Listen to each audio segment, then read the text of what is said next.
Alors en fait, nous fabriquons des imprimantes qui vont imprimer des bâtiments ou des structures en béton à la façon d'une imprimante 3D traditionnelle, classique, que l'on connaît avec du filament en plastique.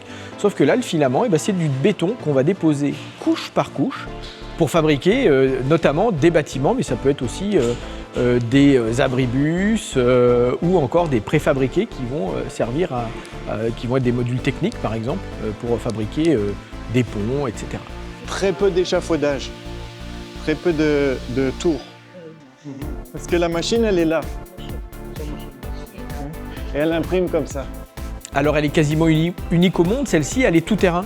Elle va être mobile, extrêmement facile à déplacer avec ses chenilles, c'est-à-dire qu'elle peut aller directement sur un site pour imprimer. Elle va se déployer en moins d'1 heure, donc c'est vraiment une machine légère, tactique, maniable. Imaginez quand vous imprimez un bâtiment autour, elle est capable de se replier sur elle-même et de sortir par la porte. Alors le sujet aujourd'hui pour l'Ukraine est notamment la défense passive des infrastructures énergétiques.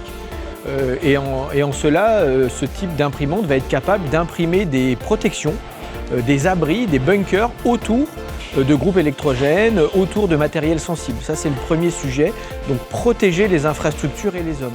Et évidemment, vous l'avez dit, le deuxième sujet va être dans la capacité de fabriquer des habitations pour les personnes qui ont eu leurs habitations détruites ou pour les déplacer à l'intérieur de l'Ukraine. Bien sûr, la région nous aide, alors notamment au travers du Club Ukraine, par exemple, qui nous permet de nous connecter à un certain nombre à l'écosystème ukrainien.